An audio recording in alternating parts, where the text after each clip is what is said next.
This video is brought to you by Skillshare, an online learning community where millions come together to take the next step in their creative journey. Thousands of classes on lots of topics. More on them in a bit.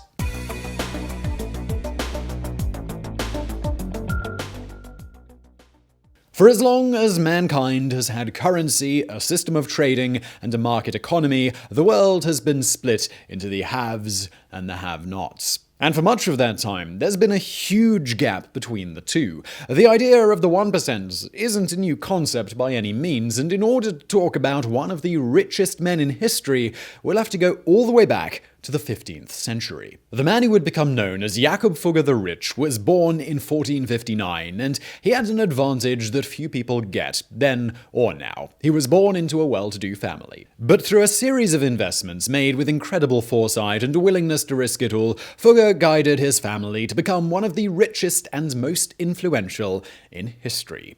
Here is how he did it.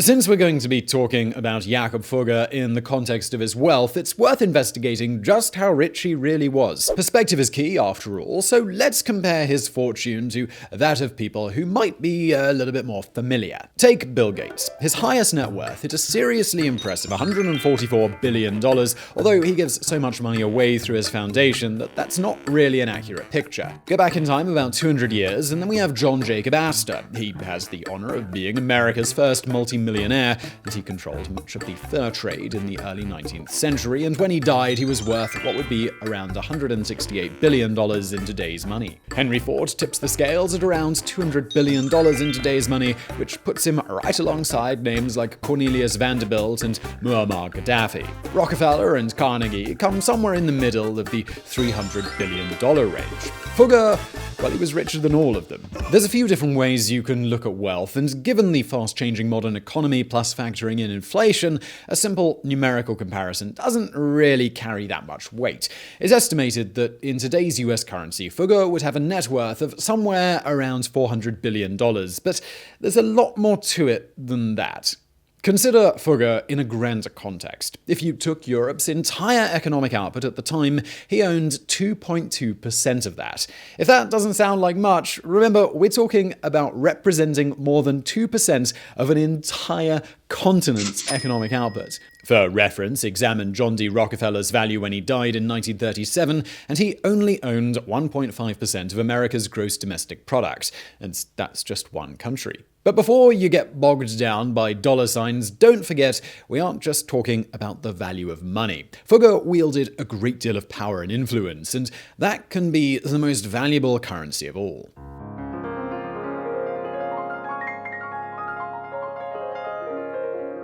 Jakob the Rich may have been the economic savant who catapulted the family fortune to newfound heights, but the Fugger fortune wasn't built on the shoulders of one man. There are a few others in the family that deserve an honorable mention. Jakob's grandfather, Hans, was born into a peasant family in southern Germany. By 1367, he had moved to Augsburg and made a few wise choices in the game of love. He married twice, and both of his wives were the daughters of masters in the Weavers' Guild. That's not to say he was a master weaver himself, though. Hans didn't weave at all. What he did do was act as the middleman, providing raw materials for those who performed the manual labor. Later, he would buy the finished textiles and sell them for a massive profit. From there, he moved up in the guild himself, earning a spot on the committee, and eventually serving on the Great Council of Augsburg. Hans died in 1408, but he didn't pass the business on to his sons. Instead, his wife Elizabeth took over the reins and spent the next 28 years using her own business savvy to continue growing the family's wealth. Hans had two sons of note, Andreas and Jakob I, and eventually they made their own fortunes and contributed to the families. They were goldsmiths, and they worked together until disagreements led to a split in 1454. Even though Andreas had more immediate success, that branch of the family was bankrupt by 1499.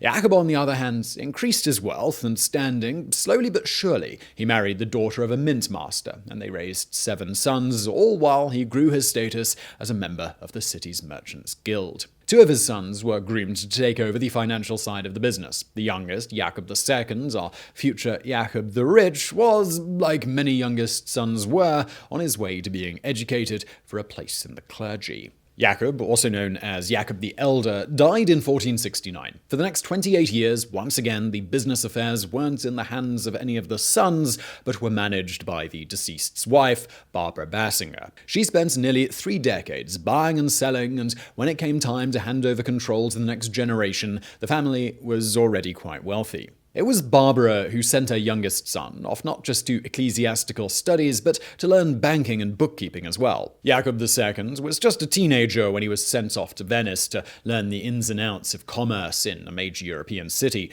By the time he came back, he had learned skills that would serve him well. He studied not just the principles of trading and commerce, but he also learned how to read, write, and speak multiple languages. He also mastered more obscure things like the formulas for making conversions between various weights, measures, and currencies. And then there was accounting. The idea is common enough today, but at the time, German merchants still relied heavily on a haphazard system of receipts. Organization was rarely included as a part of a German merchant's job description, but things were quite different in Italy. There they had developed extensive systems of bookkeeping and accounting procedure that made it possible to stay on top of multinational companies and trade that spanned the length of the Silk Road. Jakob was going to need to know how to do all of it. But just before we get into him learning that, I want to take a moment to tell you about today's fantastic sponsor, Skillshare. Indeed, if you want to learn bookkeeping, the modern type, not the type that will help you run a company on the Silk Road, Skillshare have got you covered with their original course, Bookkeeping for Freelancers. Skillshare is an online learning community where millions come together to take the next step in their creative journey. Skillshare offers membership with meaning. They've got thousands of classes for creative and curious people on topics from illustration to design to photography to video to freelance, and that is just scratching the surface. Skillshare offers classes designed for real life so you can move your creative journey forward without putting life on hold.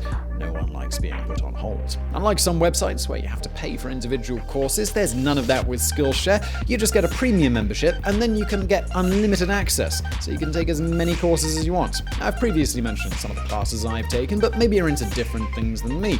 They've got classes on interior design by Emily Henderson, something I don't know anything about, but I imagine my wife would like. They've got courses on Instagram photography, because that's the thing now, and also how to make digital posters. So look, you can get 2 months of premium membership for free. Just click below and explore your creativity. After that, it's just $10 a month for an annual subscription. Let's get back to it.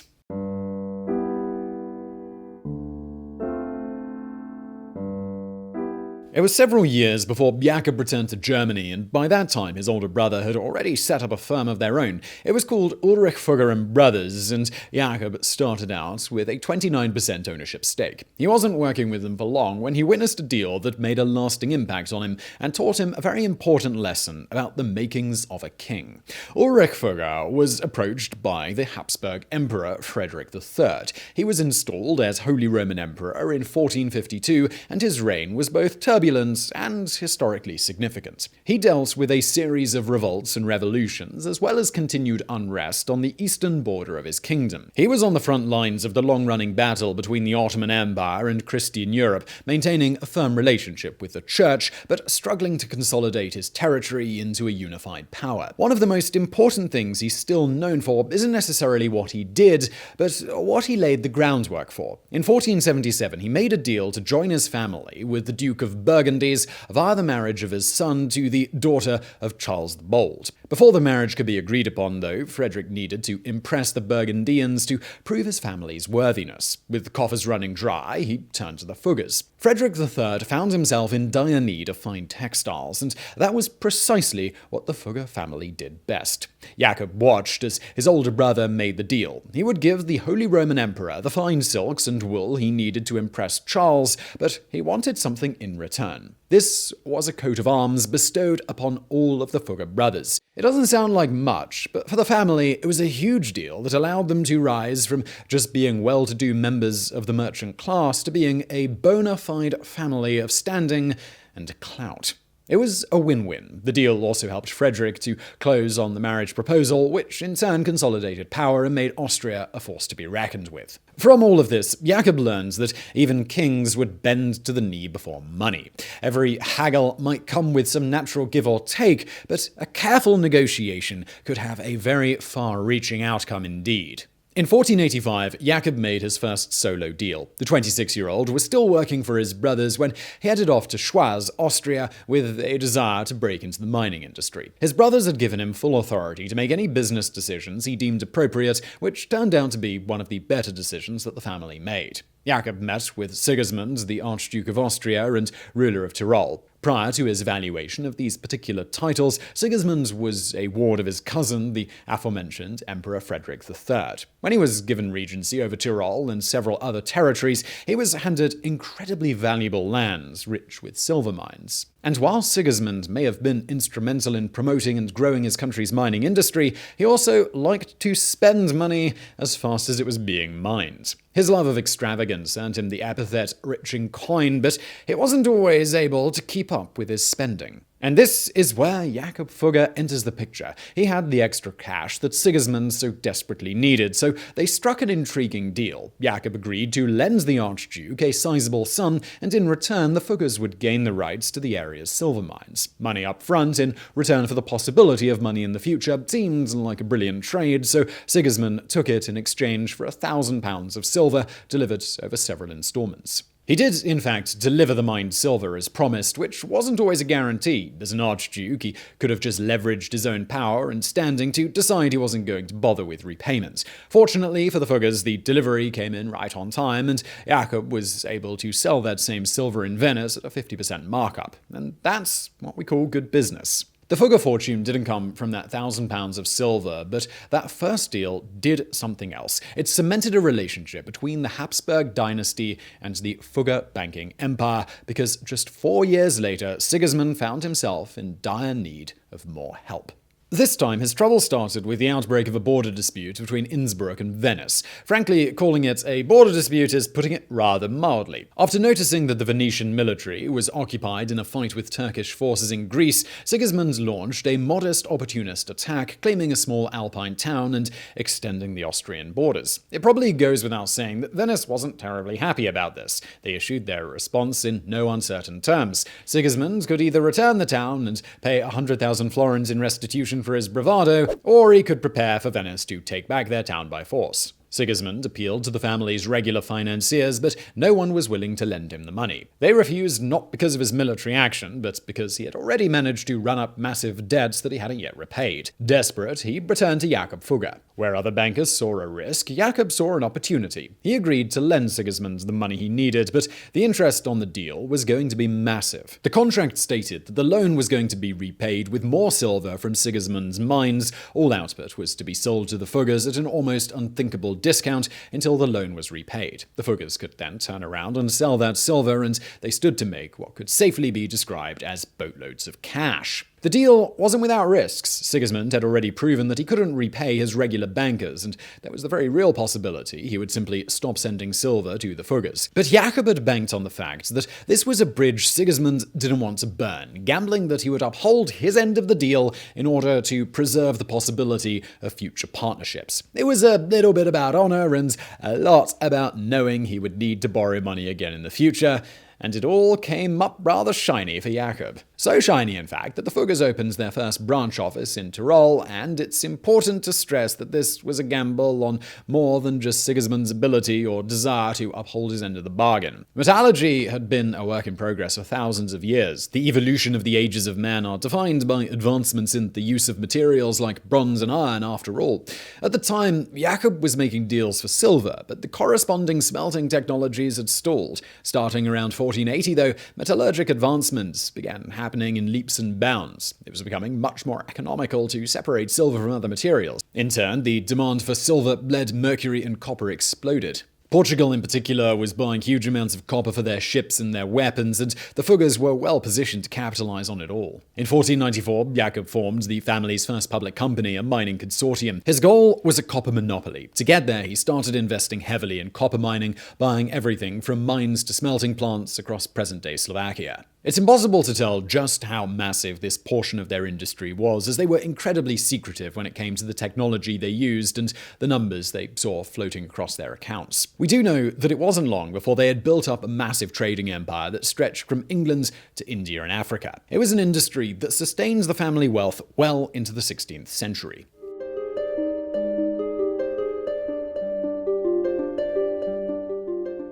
In 1491, Jakob had made another wise decision. He organized a loan to Maximilian I, the son of Frederick III. When Maximilian became a ruler in his own right after his father's death in 1493, that cemented Jakob's continued standing as a banker to the powerful and not-so-rich men of the 15th and 16th centuries. That, alongside the aforementioned investments into a burgeoning mining industry, meant that the Fugger family coffers were filling fast. Still, Jakob was always on the lookout for the next big deal. The trades came in faster and faster. By 1503, they had gotten into the lucrative spice trade. Only 5 years later, they were leasing mints in Rome, and among the coins they were in charge of minting were those for the Vatican. They kept that particular little side business until 1524, and here's where it's worth mentioning one endeavor in particular. In 1514, one of the most powerful positions in the church and in the political world became available. It was for the Archbishop of Mainz, a high-ranking position in Germany, second only to the emperor himself. The Pope at the time was Leo X, and while that name might not sound particularly familiar, his birth name will, Giovanni de Medici. His reign as Pope is still known as one of the most extravagant. He was known as a patron of the arts, and that's putting it politely. Elected to the papacy in 1513, at 37 years of age, he made it his mission to elevate the Vatican into something divine. In order to collect the enormous sum of money he needed to renovate the Holy City, he started doing some shady things that most devout Catholics absolutely didn't agree with, like selling holy positions within the church. The position of Archbishop of Mainz was one that was up for sale, and anyone who wanted to buy their way into the seat was going to have to pay up. How much? Well, adjusted for inflation, it would cost the equivalent of about $4.8 million in today's money. It was Albrecht of Hohenzollern who was determined to have it, and he turned to Jakob Fugger for financing. Jakob agreed, and he deposited the money right into the Pope's personal bank account, and, well, I guess you can at least admire the openness of it all. Albrecht got the position, but now he had a hefty loan that he needed to repay. And how on earth was he going to do that? Well, like most of Jakob's deals, it was complicated, and there were a few players in place. With the support of the Pope, Albrecht started selling indulgences, or get-out-of-jail-free cards for heaven. The idea was that anyone who was willing to make a sizable donation to the church would have their sins immediately erased and their way into heaven paved, presumably with the silver and copper from Jakob's mines. Perhaps to make the tale even more believable, the church arranged for the sale of indulgences while claiming all the money was paying for some much-needed work on St. Peter's Basilica. In reality, half of the money went to the Pope and the rest went to Jakob. There were some major consequences, though. The sale of indulgences was so unthinkable to some Catholics that they decided it was worth breaking from the church over. Martin Luther's 95 Theses were kick-started by outrage over the selling of indulgences, eventually leading to the Protestant Reformation. That sequence of events is pretty much a perfect example of Jakob Fugger's influence. He may not be a name that everyone recognizes in the 21st century, but thanks to his financial support of powerful kings and clergymen across Europe, he completely rewrote world history.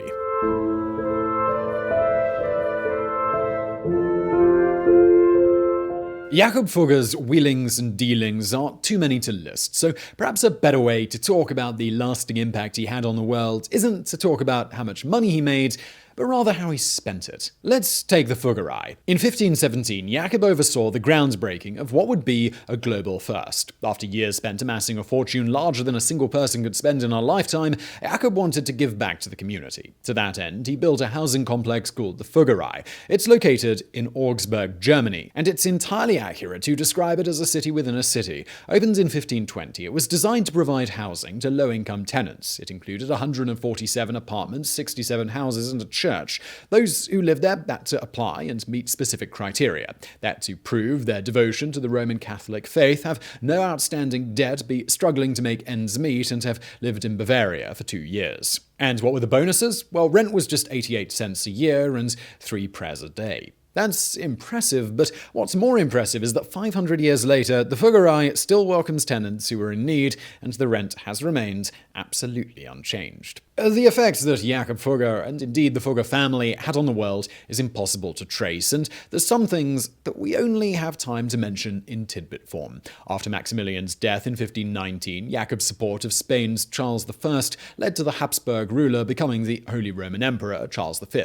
Jakob also loaned a large sum of money to Ferdinand Magellan, who took that money and set off on his famous expedition to circumnavigate the globe. He even set up a news service in which he was sent letters from around the world world, updating him on the economic and political situation in all his areas of interest. Essentially, it was a newspaper before newspapers were even a thing. The end of the Fugger family came gradually. In 1512, Jakob brought 4 of his nephews on board. He had no children of his own, and he needed someone to pass the business on to. It wasn't until 1525 that Jakob the Rich willed everything to his nephew Anton, with the stipulation that a brother and cousin would be kept on to advise him. Jakob died that same year, while unrest swept across Hungary. Still, the business continued to grow, and the firm reached its peak in 1546. They continued to establish charitable organizations, like a foundation for the treatment of smallpox, but the very thing that had allowed Jakob to become one of the richest men in the world was the same thing that led to the family's downfall. They were so closely tied to the Habsburgs and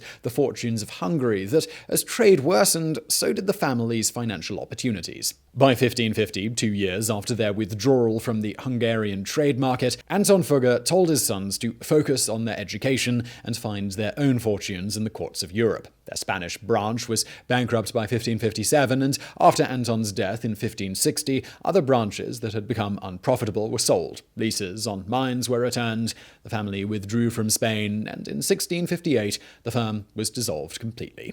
It may have been the end of a dynasty, but the Fugger family influence has lasted much longer than their fortune. So I really hope you found that video interesting. If you did, please do hit that thumbs up button below. Don't forget to subscribe. Also check out our fantastic sponsor Skillshare. I'm going to link to them below. And thank you for watching.